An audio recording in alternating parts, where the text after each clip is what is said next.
Thank you for being here. Wow, that's I always start speaking thank you for being here, because those are the first words I said after 17 years of not speaking. And I want to also thank the Spirit Council and Clackamas College, Community College, and the song that was, can you hear me? Are we? Everything's good? Oh, good. All right.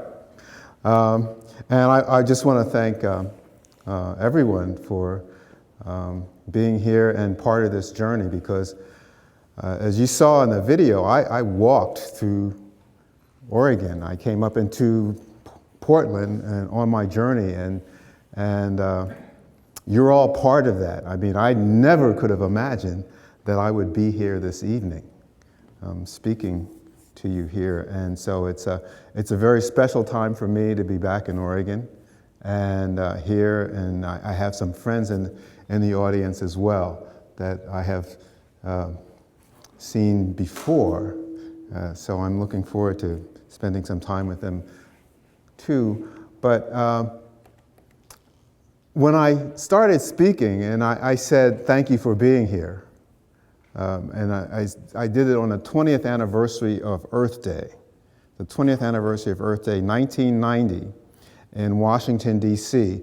And the reason I did it is I wanted to remind myself that I was going to speak for the environment. That's very presumptuous. I'm speaking for the environment. But that's what I wanted to do. I had learned about the environment. I mean, I stopped riding in cars because of oil spills and pollution. And I thought that was really what the environment was all about. Pollution and oil spills and loss of habitat. And it is. Those are important issues. But what I discovered walking across the United States and walking into many communities and listening to lots and lots of people, that what I discovered was that people are part of the environment. And I understood that. People said to me, John, people are part of the environment. And I heard that. And when I went to school, I learned that. But one thing I didn't seem to get was if people were part of the environment, then how we treated each other was our first chance to treat the environment in a sustainable way, or that's a new word, sustainability. So even to understand what sustainability or sustainable meant, we had to happen, that could happen only in our relationship with each other and with ourselves and with each other. And so after getting my PhD, I decided that, it's time to start speaking. And so I chose Earth Day. And I said thank you for being here because if nobody was here, what I learned about not speaking and listening, if nobody was here to listen, to receive a message, then there wouldn't be any communication. So that was the thank you for being here. When I said those words, my mother, all the mothers, please raise their hand. Okay. You'll get this. My mother, after not hearing me speak for 17 years, she jumped up out of her chair and she said, "Hallelujah, Johnny is talking." I was shocked. I just, oh, Mom. And my dad, fathers, are they here too? Oh, good. All right. My dad, he looked at me and he said, "That's one."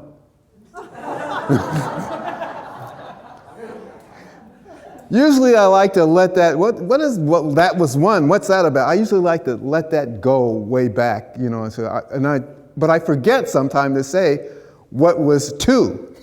And so people come, they ask me, well, okay, John, that was one, what was two? My dad, as you'll see, followed me across the United States, and he would always ask me, or always say to me, what are you going to do with this kind of degree you got? You need to ride in cars and talk. Well, talking, that was one. I still didn't ride in cars. And so, now, when I said those words, thank you for being here, I hadn't heard myself speak in such a long time that I didn't recognize my voice. And so, because I didn't recognize my voice, I wondered who was saying what I was thinking. And so there I am, standing up in front of a large group of people, looking around to see who was behind me, because the voice seemed to be coming from behind me, who was saying what I was thinking. And it was kind of upsetting there for a second, or two, or three, and then it dawned on me. That was me. That was me speaking. And I just didn't recognize my voice. And I thought that was really funny. And so I started to chuckle to myself. I was just laughing. And I hadn't laughed before. And that was funny too. And so one thing led to another. And I'm just kind of laughing up there on the stage. And my dad said, "Yeah, look at him. He really is crazy." He's up there laughing and giggling. Well, I want to tell you where this journey is going, because you never know when the time is going to run out. So that's part of why I'm doing what I'm doing, is because you never know when time's going to run out, and you only have right now. So this journey that I'm on is really our journey. So don't think of it as, boy, look at that crazy guy up there, he went walking. I'm one of you. I'm just one of you. So this is our journey. I didn't come from Mars. Well, not that I know of. And anyway, this is our journey. And so the journey that I'm on is really about the journey that we're all on, and how and where we're going if we're going to survive as who we are right now. Everybody gets to make a difference. Everybody. And I'm getting this from, and how do I know this? Where did this come from? Okay, I spent 22 years walking, and 17 years of those 22 years listening. And if you want to know what I learned, this is it. I'm here to say, this is it. I mean, I'm part of you. This is what I learned. You don't have to do this. Maybe not that long. 22 years ago. 17 years. People want me to teach their wives how to do this. I should, wives want me to teach their husbands how to do it too. And so I want to go back and tell a story, because that's what I do best, is tell stories. And you'll like this story. It's a fun story. Back in 1971, I was living in Marin County in California, and that's when I saw the oil spill. But I have to tell you a story that I was telling Linda earlier today about science and things that happen to you and life. And before this oil spill happened, I had come from Philadelphia, flew on an airplane on my birthday. A lot of things happened on my birthday. Came out to Philadelphia. There was an earthquake in Philadelphia on my birthday. I know, and I'm coming out to San Francisco. And I come out to San Francisco. I get out to Marin County. My friends had moved from Mill Valley up to Point Reyes. And I don't know how many of you have been to Point Reyes. It's really beautiful, natural. It wasn't even it wasn't even a park yet, a national seashore. And so I get out there, and I've never seen trees so big. It's tall. I'm like, oh, this is amazing. And so one day I walk out to the beach, and it's raining. It starts raining, and it's cloudy, and the clouds separate. And that's the fog, right? And it separates, and I look and I see a herd of white deer. I'm not a dummy. I know the white deer are the sacred deer. I go, the sacred deer. Oh my God. Oh, and my heart is filled with, I can't even begin to tell you. I rush back to see my friends, and I say, I've seen the sacred deer. I'm blessed. They say, oh, Doc Ottinger imported those deer from India 12 years ago. I'm like going, oh. Okay. Well, I thought they were the sacred deer. That's all that was important for me at that time. So I do a lot of walking now. I'm not quite into the environment, although I hear a little bit about it, until something happens, and that's the oil spill.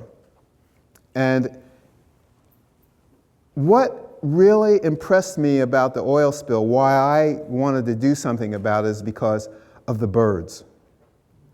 Because of the birds. When I was a little kid in Philadelphia, I saw a robin fall out of a nest, and I wanted to take care of that robin. And I talked to my parents. I said, can I go get the...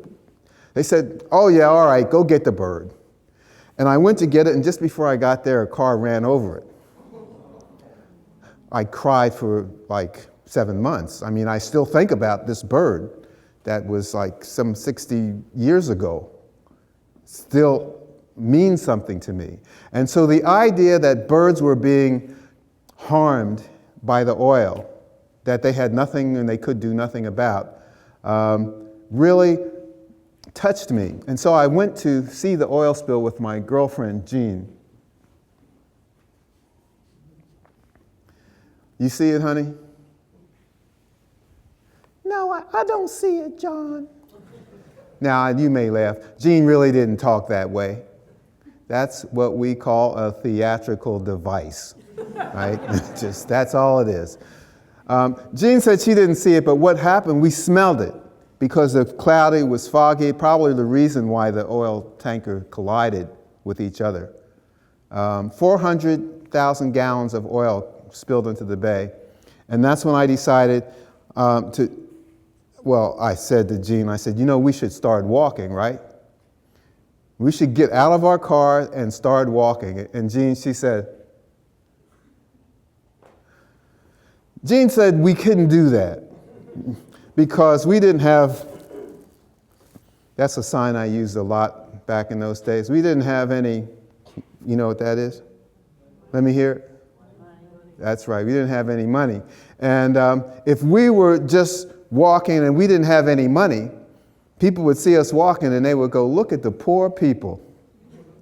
They don't even have enough money to hitchhike. This was way before Forrest Gump, I'm telling you. Nobody was going to follow us. But if we had lots of money, people would say, look at the rich people. They're walking. Let's follow them. They must know something. So we just drove back home and we decided that we would wait until we had enough money that we could afford to walk, that we could afford to do what it was we thought we should be doing. But there was a knock on the door one day.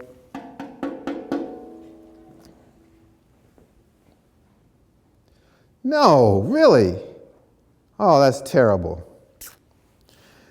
That was Mrs. Shoemaker from up the street. She said that Jerry Tanner, the deputy sheriff, was lost in Tomales Bay.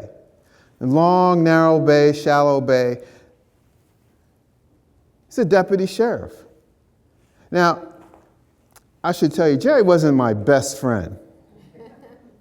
This was back in the 70s.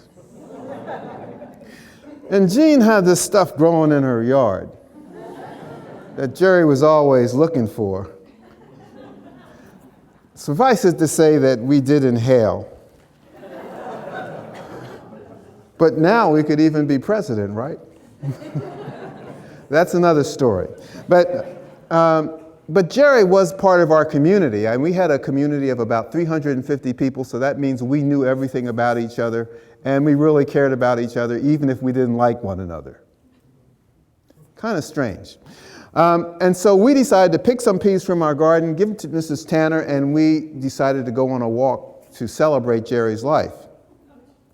The Youngbloods were playing across in San Rafael, about 20 miles away, and we had to go over the mountain to do that, to get to see them. And we were going to go dance and celebrate his life. How many people here have heard of the Youngbloods? Ah, good, a nice old crowd here. And, come on, people, come, everybody get together. There you go, see? Now we have to stop there, and I can't sing anymore, else I have to pay residuals. But they were friends that lived in the community that we lived in. They were going to be playing over in San Rafael, so we decided to walk to see them and to celebrate Jerry's life. 20 miles away, cake, right? How many people here have walked 20 miles? This is Oregon, right? Clackamas. I say that to some parents. How many people here have walked 20 miles? 10? 5? Okay. No, that's good. But 20 miles, we're going to go hear the music, dance. We left at 5 o'clock.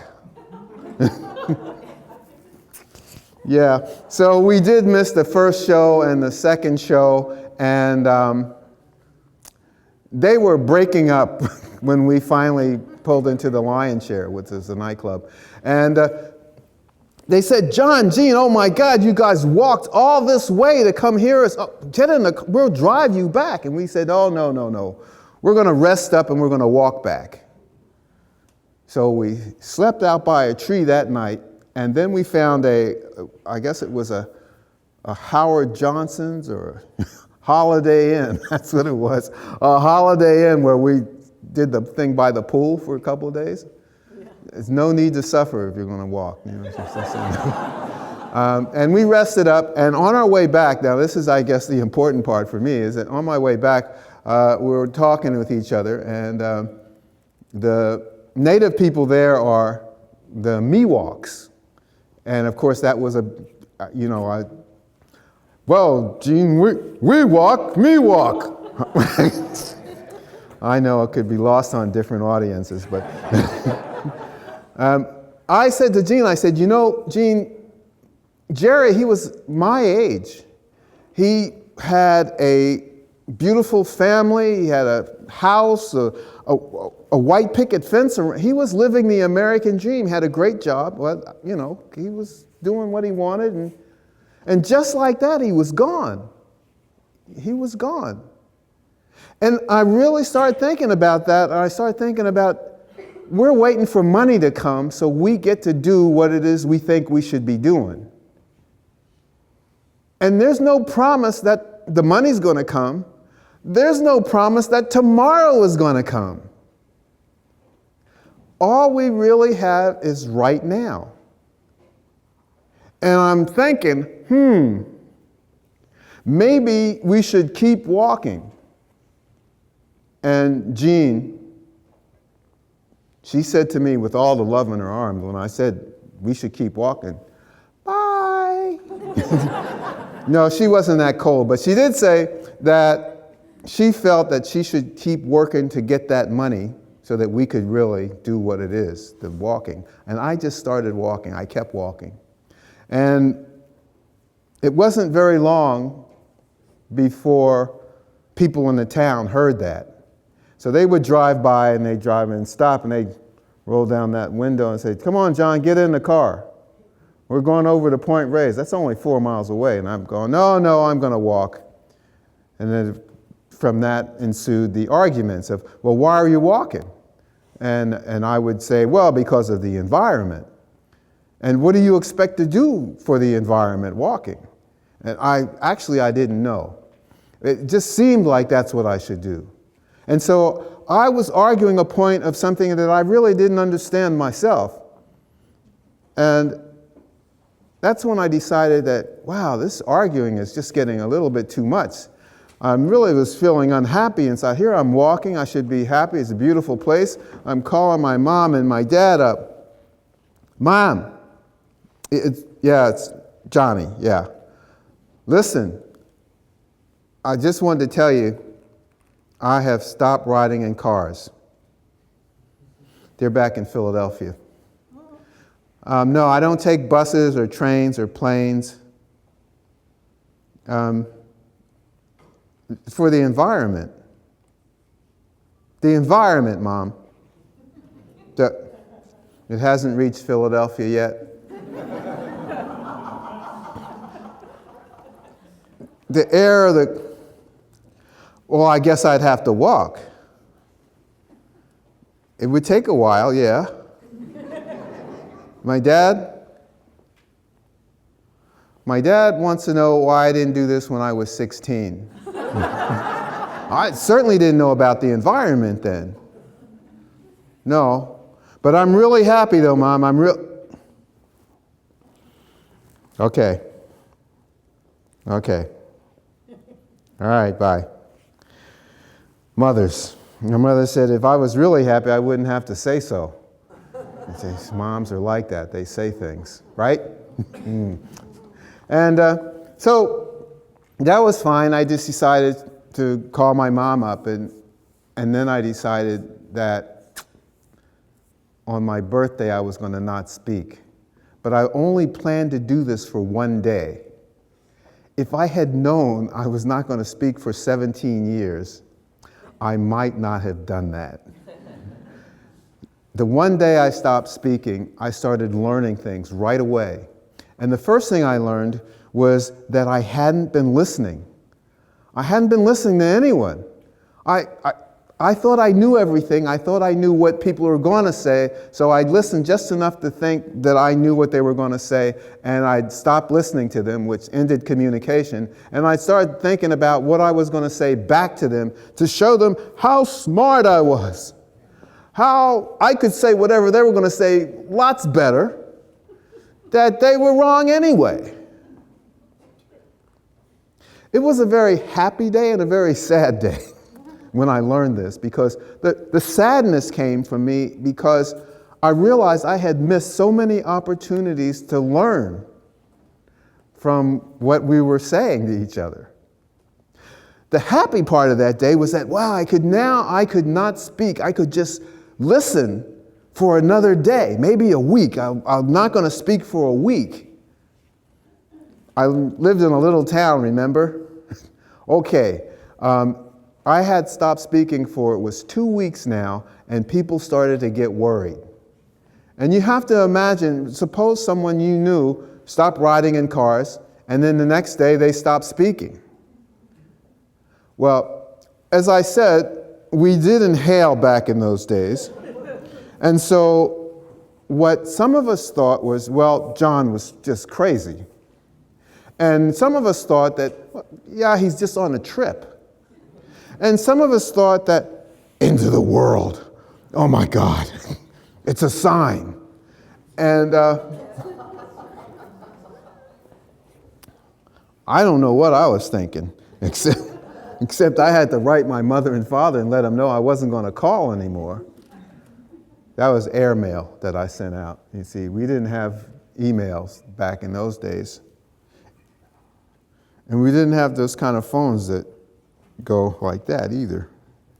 My mom says, your dad will be out here. Yeah, my dad's going to be on the next plane. Back in Philadelphia, they think I've been taken over by a strange California religious cult. And I'm going to need deprogramming. My dad does come out. Gene picks him up at the airport, and he comes out, and they're driving up in the van. And in fact, I had just walked to Oregon for the first time, and I had walked back. And I was very full of the Great Spirit and the road and life. And I was learning how to play a banjo. I hadn't gotten very good at it yet. But I saw my dad drive up in a VW bus and the door opened, and I was so happy to see him, and he was so happy to see me. He says, son, how are you? And I put my hand out and I grabbed his hand, I touched his hand, and it felt so good. And he said, how are you? And I went,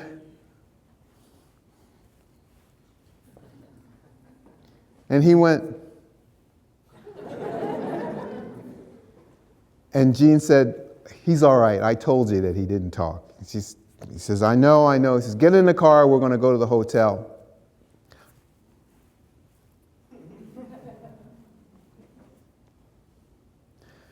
He'll follow us, John. And so they drove off, and I walked behind them, and I got to the hotel. It's called the Botel then. And my dad, after we were alone, he says to me, okay, we're here by ourselves. What's the scam?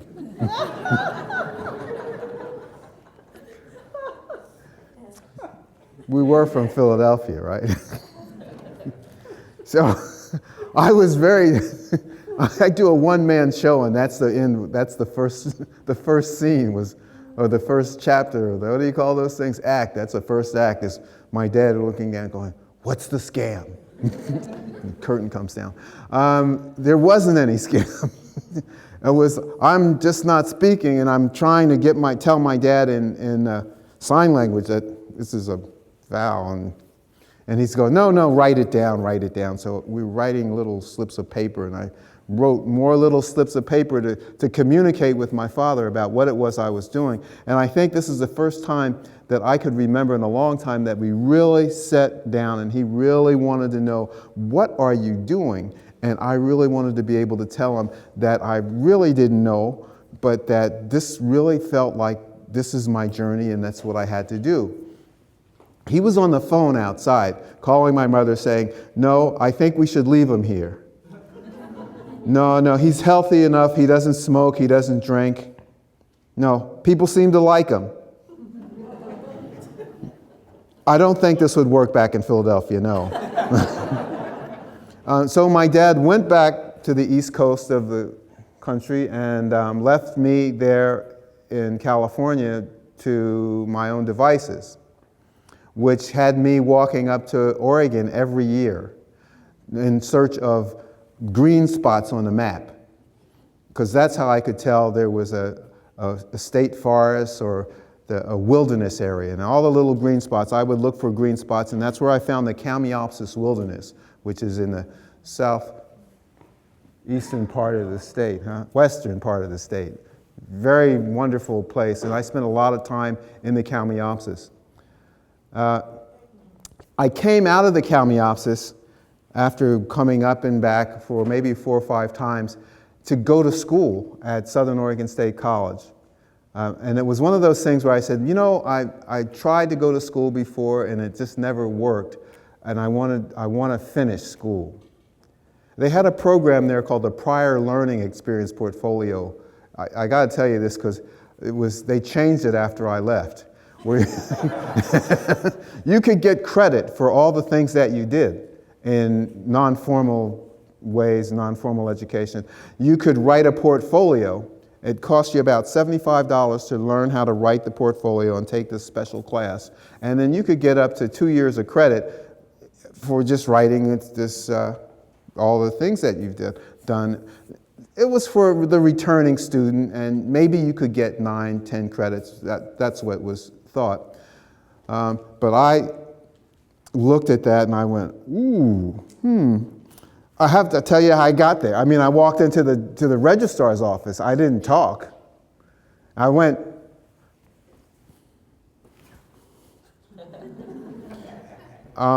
he said, you want to go to school here, right? You want to think. And I had some newspaper clippings that showed him that I didn't talk, and he said, you could do that, and you have to visit every professor and let them know that this is not a trick to get out of work. And so I would do that, and I took the program called the Prior Learning Experience Program.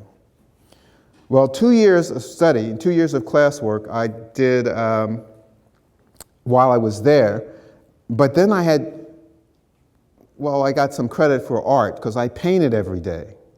And I kept a journal, and I wrote and I published in magazines, so I got some credit for writing. And then there was the natural history of the Kalmiopsis Wilderness. Well, I lived in the wilderness for a year, so I wrote that all up. And then there was some physical education. Well, I walked back and forth, 500 miles, every summer, 1,000 miles, and well, that was worth 1 credit. And but then there was the nonverbal communication series, which was 12 credits, right? And I wrote that up and I gave that to the professor, who looked at me and he just went. So in the end, I got 2 years of credit. 2 years of credit. And for $75, they changed that after I left, right? It's not very economical, not for them. It was great for me. And my dad came to see me graduate with some relatives, and this is when he started with the story of, what are you going to do with a bachelor's degree? You do not ride in cars and talk. And I would hunch my shoulders, grab my backpack, get my banjo, and I would move on to my next part of the journey. When I graduated from Southern Oregon, it was Southern Oregon State University, State College then, I had a long-term and short-term goal. Short-term goal was to graduate college. Long-term goal was to walk and sail around the planet as part of my education in the spirit and hope that I could be a benefit to all of us. No clue what that meant, but I figured I could learn on the way. And so I went back to the Bay Area and apprenticed as a wooden boat builder because I figured I was going to come to water parts, and there was only that other guy who could walk across the water. That wasn't me. It would always get deep as I gone out. So I learned how to build wooden boats, and I founded Planet Walk, this nonprofit, which is about raising consciousness, environmental consciousness. And I took off on the journey. And I walked up the coast of California into Oregon, right through Portland, and then up into Port Townsend, where I was a wooden boat building community, and I built a wooden boat and rowed it across Puget Sound and sold it, and then put my backpack on and walked across the rest of Washington, Idaho, to Missoula, Montana. Now, here's a time thing. I had written to Missoula, the university there, about coming and studying environmental studies, because whenever you go visit schools, you'll see these little things hanging from the bulletin board, study environment in wherever, and business school at, and so I tore the one that said, study environment in Missoula, University of Montana. And I wrote them, and they said, well, you have to take your GRE, and you have to do this, and I did all that, and it was a big headache. I mean, I'll never do that again. And they said, well, when will you be here? And I said, 2 years. Because that's when I'm walking, and I should get there in about 2 years. And they wrote me back, and they said, okay, we'll be waiting for you. That's good, When I arrived 2 years later, they made me a resident because they said, well, you've been getting mail here for 2 years. So you're a resident and you get residential tuition, but they said, are you ready to go to school? And I went like this. They said, oh, you don't have any money. This is a very important story because it's about how we help each other. You don't have any money, come back tomorrow. That's what the director said, and I'll take care of it. I went back there, I was there at 6 o'clock in the morning, and the director of the program, Tom Roy, gave me $150. He said, you go register for 1 credit. See, they had already figured out that part about the credits, So you could still graduate with prior learning, you just have to pay for each credit. That's the deal. So this was for 1 credit I was going to register, and it was going to be reading and conference and reading. So I was going to read something and be in the conference, and we'd write papers or whatever it was, and that was 1 credit. And he says, but now we can give you a key to the office. You can have an office here because you're matriculating. You can use the library. And this is what we figured out for you. You can take all the classes that you need. You don't have to register for them. You take the classes, they're going to keep your grade that you get. When you get enough money, when we figure out how to get you the money, then you register for those classes, and then they'll give you the grade that you got. This is a way, way advance of any financial aid I'd ever come in contact with. Which is what happened, and that's what I did, and I got to teach as well. As you saw, I got to be a TA. Not speaking, and I have to say this is like the just craziest thing. My dad is coming again. I'm writing my family and saying I'm getting a master's degree, and they go, what are you talking about? I've gone to school and I don't talk and I don't ride in cars. I'm getting a master's degree. In a year and a half I get this degree. My dad shows up and he says, look, I don't want you to think that we're not proud of you, that we're not happy that you're doing what you're doing, but what are you going to do with a master's degree? You don't ride in cars and you don't talk. I hunched my shoulders, I put the backpack on again, I grabbed the banjo, and I started walking. I walked down through Montana into Idaho, across the Arco Desert, Idaho Falls, into Wyoming, through Yellowstone, into South Dakota, Watertown, South Dakota. I'm on my way to Madison, Wisconsin when a winter storm comes down, and I think, well, maybe I can make it to Minnesota, to Minneapolis, and then Canada drops another winter storm, and I'm just happy enough to live in a little place called Watertown, South Dakota. And I get a job as a printer. And I learned how to print, and I print my newsletter called The Planet Walker, which is the name of the book. And some of those newsletters are in that book. And while I'm there, I am befriended by the First Nation Native community, because I walked across South Dakota in the Cheyenne River Indian Reservation, and Eagle Butte, and Faith, and as I'm working as a printer, one of the residents from Pine Ridge is working there as well. And we become great friends, and I tell him about my journey, and next thing I know, there's a powwow. We're having a powwow in Watertown, South Dakota. This is the first powwow ever held in Watertown, South Dakota. And his family comes up, they make this beautiful honor blanket. Gary Holybull comes down from Minnesota. The Philandro School sends up dancers from the Philandro School, the Indian dancers, and my dad comes out. And he sees everybody dancing. The whole community, this is Watertown. He goes, now, you got to tell me how you do this. You're a black man. You have walked into this community, and now the Indians and the white people are dancing. How do you do that? And of course, I didn't have any answer for him except that, just keep dancing, Dad.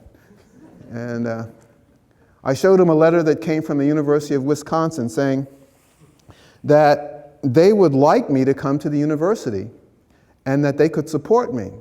And I showed it to my father because he read it and he said, looks like they're going to give you money. See, my dad would know that.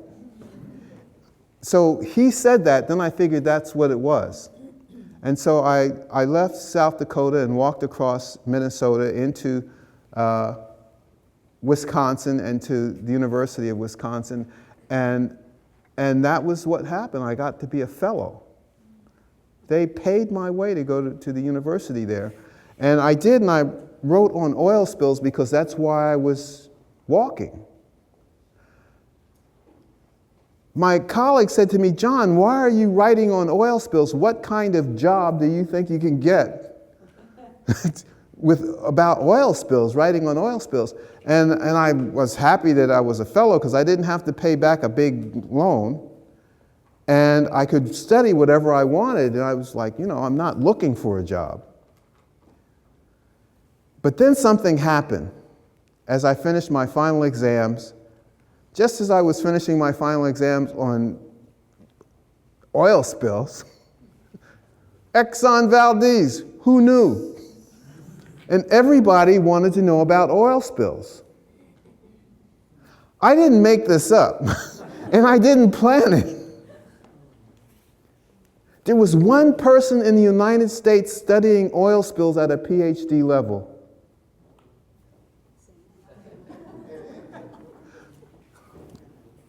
Yes, this is Admiral Henry, USS Coast Guard. Yes, we'd like to speak with John Francis. He's been cited on the oil. Pardon me? He doesn't speak? Oh, that's too bad. Well, we want to get him out here to Washington because he doesn't ride in cars. Is there somebody normal at your university that could speak to us? And so my major professor did and answered all the questions that needed to be answered. And my dad shows up again, right? Poor guy. He's looking around, he sees I live in this nice apartment kind of thing here because I got a fellowship. They're paying for all the stuff, and I got a bunch of keys on a chain. He likes that. Keys, it means something to him. And he says, you know, my sister, that's my aunt, told me I shouldn't say anything. I should just let you alone because you seem to be doing so much better when you're not saying anything. He was right. I mean, that's the truth. And but what are you going to do with a doctorate degree? A PhD, you know, I mean, what are you going to do with that if you don't ride in cars and talk? And, you know, I hunched my shoulders, I put on my backpack, grabbed my banjo, and I continued walking until I got to the East Coast. And that was on Earth Day. I started speaking in Washington, D.C. And I said, thank you for being here. The reason I started talking, the reason I wanted to speak is because I thought I had something to say about environment. And it seemed as though we had a discussion that, okay, there's something to do, we have to do something, but we were trying to figure out exactly what it is. And the missing piece for me was being able to listen to all of you as I walked across the country and gain some wisdom from the words that were being said, and also by remaining in touch with the planet. Even though I flew here today, I still have like all these years of being on the planet. And what I learned was what I already told you, is that, you know, it's how we treat each other. In Wisconsin, we talk about Aldo Leopold, for example, who is the father of conservation, and he says there's a land ethic, and I agree. There is a land ethic, but there's also a people ethic, and that's where, you know, we have to do this all together. We can't do it with, well, we're just going to take care of the land and not think about each other.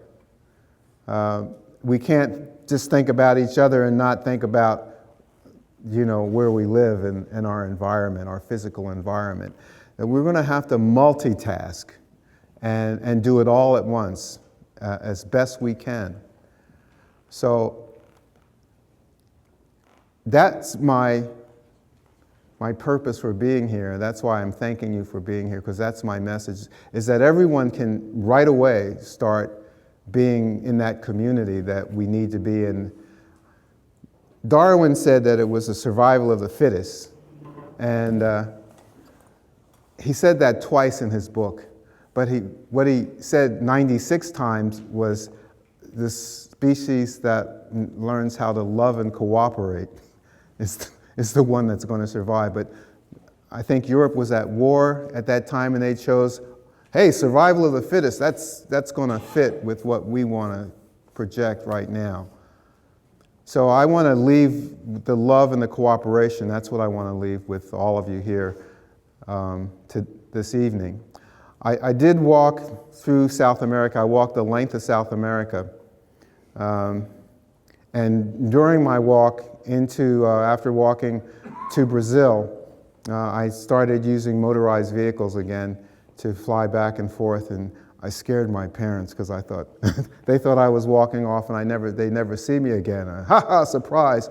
And so on Christmas Eve, I knocked on the door, and I told them my friend Fouad from Tunisia was coming to visit them, just so they would be home. And so I knocked on the door, and my dad says, "Oh my God, this is the happiest Christmas of my life," you know, because I had come back from South America, and he knew that was number two. My mother was upstairs, and he said to my mother, he says, "Well, somebody's here." She goes, "Oh, is it Fouad?" And my dad said, "Yeah." And so I went upstairs, and my mother looked at me, and she said, "Oh, Fouad, I'm so happy to see you."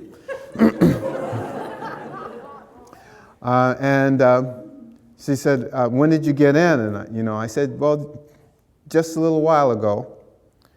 And she kept looking at me in a kind of a strange way. And finally she said, "You know, Fouad, you look a lot like our son Johnny." and then she was catching up. She caught up. And then she said, "You are our son Johnny." And I was ready to do everything all over again just to get to that moment where my mother would say that. You know, she'd jump up and say hallelujah. She'd say, you Fuad, you look like our son Johnny. And yeah, so I'm going to end this right now with finishing up the song that I was playing. It's a tune I played. It's called Life Celebration. And it's the first thing that I ever wrote, the music that I wrote. It's my soundtrack, I guess.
Thank you for being here, and we're all making a difference. We can all make a difference.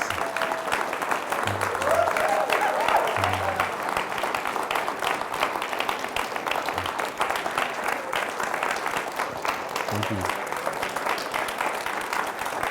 Thank you so much.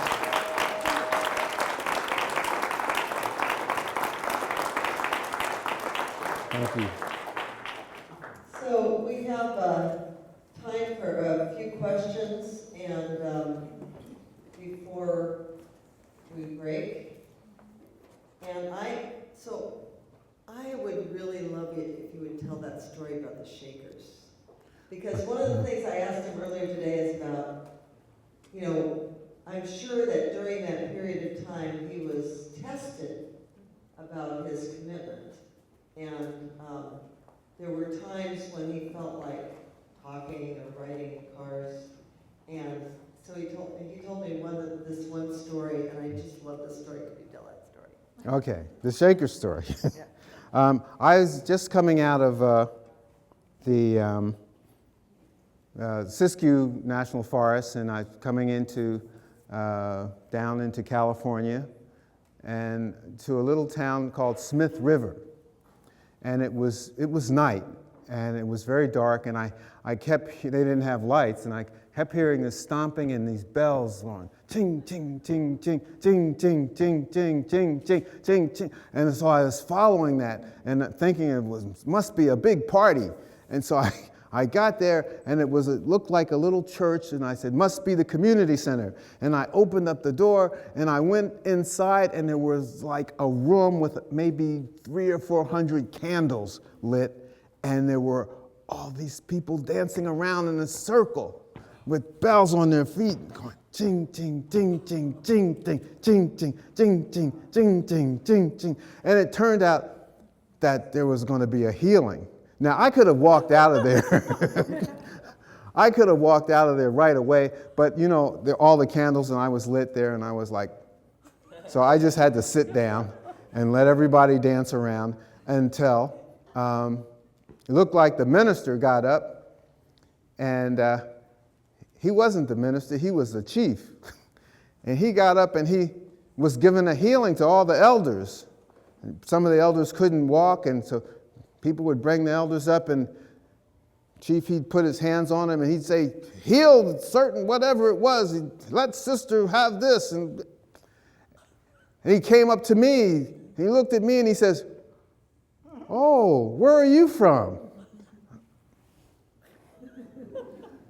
Huh? He says, you don't talk, do you? How long have you been talking?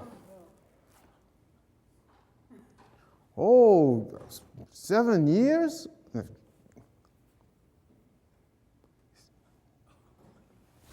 Heal this man.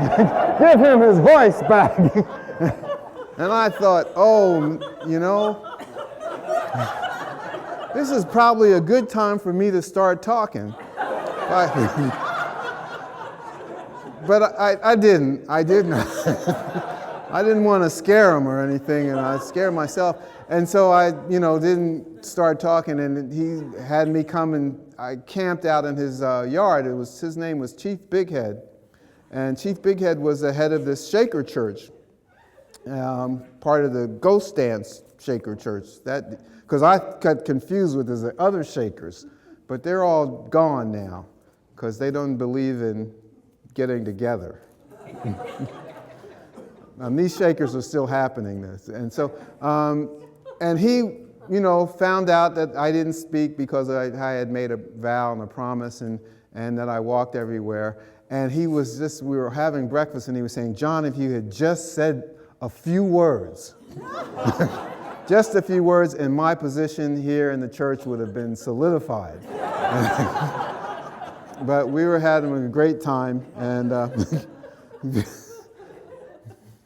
Thank you. you're Any welcome. other questions? Who has a question? I just want to know what happened to the girlfriend that you were with when they started walking. Jean. Jean died of throat cancer that she had contracted when she worked with her. She was like 20 years older than me, and she had a life before me when I was still. But when she went up to Hanford Nuclear Facility with her husband, there was a nuclear release that no one was told about. And so she lost her thyroid, and she had to take thyroid pills and stuff for the rest of her life, but then she developed cancer and died. But I did get back from South America in time to come and visit her before that time, so that was a good thing. Who else? What did you eat and where did you sleep while you were walking? What did I eat and where did I sleep? I ate anything, but I carried food with me. I carried rice and beans and dried kind of soups, and I would forage a little bit. I'd fish. I would pick berries, peanut butter, stuff. When I'm walking across the United States, a lot of times I would have food with me. I have a little stove. I couldn't build a fire. When I lived out in the West, I could have a fire. But when I traveled across the United States, I didn't build a fire. And sometimes I get from one town to the next town. I'd go to a cafe or something and order all the wonderful things that had been going around in my head, like French fries and milkshakes. And when I go to pay, they would say, oh, that was paid for, days ago, because people would have seen me on the road and would have said, well, when this guy comes in, whatever he wants, just give it to him. And that happened a lot, so.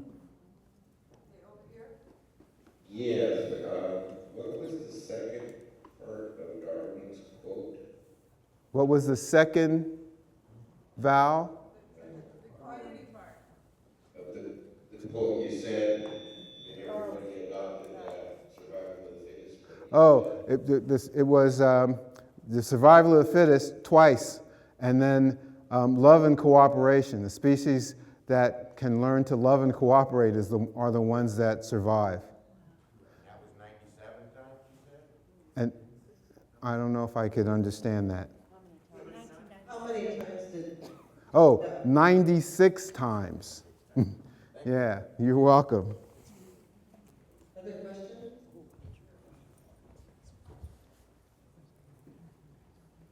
This is being Portland, I have to ask you this, did you ride a bicycle when you were Do carless?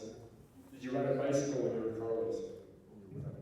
Ride a bicycle. a bicycle? Oh yeah, bicycle. You know, and people would ask me, well, why don't you use a bicycle? And I would say, well, I love bicycles.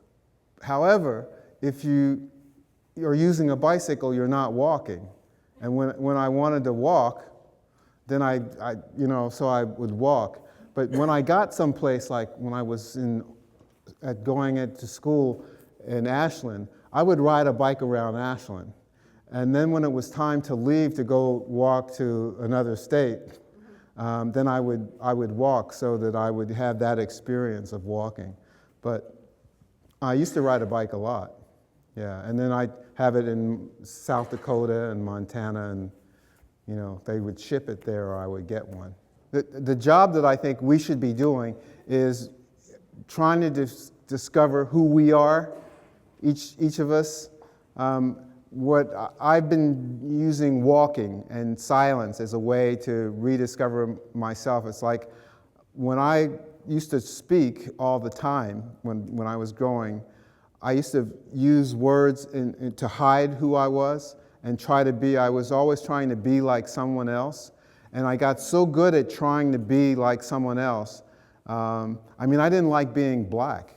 I didn't like being who I am. I don't even know if that's black, but that's who I am. And so I would try to make up stories. I would lie, about who I am.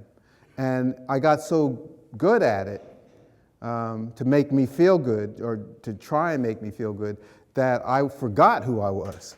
That person got lost. And it really took me to stop talking. It really took me to just stop doing what it was and get out. I had to have a certain kind of car, so that even driving, I can't drive, I want to be in that car, so you can look at me and see.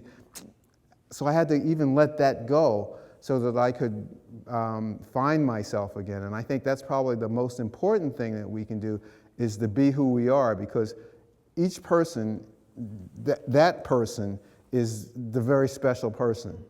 Every one of us, that person is a very special person. Do you think we're wrapped up in roles that we play in the work world, the world of money? Well, it's like we use it to separate ourselves. We use it to separate. It's sort of like race, where there's a gentleman, a scientist, who says race is it's, how does he say it? It's Spencer Wells, who says it's deceptive and it's not scientific. He says we're all brothers and sisters and Africans under the skin, as we're all coming from this one place. And over thousands of years, here we are. And now we're looking at each other going, well, no, we're different. Yeah, well, we are, but we're more alike. And our society, our culture, particularly in the United States, tries to tell us we're not happy unless you get and be like this. And so we're chasing that, and we forget who we are. So I think that's a really important job, is to try to rediscover who we are when we come out, because that's the special part. The other part of that is how do we learn to love each other?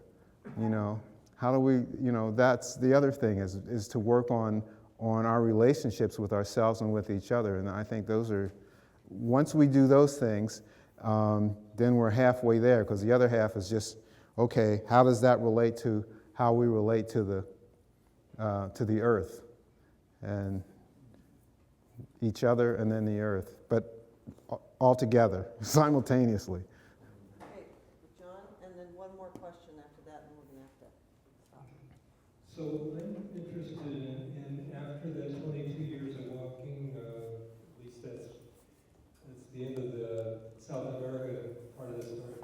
What kind of a life did you put together for yourself after that? What do I do now? Well, family, I think. I have a wife and 2 little boys, and 12 and 6. And in Cape May, New Jersey, we moved from Point Reyes to Cape May, and that's the house I walked to when I walked across the United States. It's a house I grew up in when I was living with my parents. And I travel pretty much all over the world and speak about environment and how we treat each other, that philosophy. And I consult. I do walks now with students. I was a visiting professor last year at UW-Madison, and I have a course called Planet Walking, which we go out into the countryside. I'm retracing my steps back across the United States, so we walk each year. We walk part of that. I guess from that, I'm trying to develop a program which we're getting closer to coming out with something called Semester on Foot, where for a semester, students walk and then they have their experiential learning out in the environment, in the physical environment, but they can be online and take their required coursework online with distance learning technology. So I'm trying to do those things, and we're making a movie of Planet Walker, the first book in Los Angeles, so that's where I go from here to work on that movie and the script to get that message out in another form. No, the most amazing experience I've had, I mean, I haven't, they were just all, usually I would say right here, right now, because this is right here, right now, and this is pretty amazing and pretty wonderful after all of the things that have happened to me in my life. So, yeah, this moment, because I'm still here with you. Thank you so much. Thank you, Milton. What a gift. What a gift.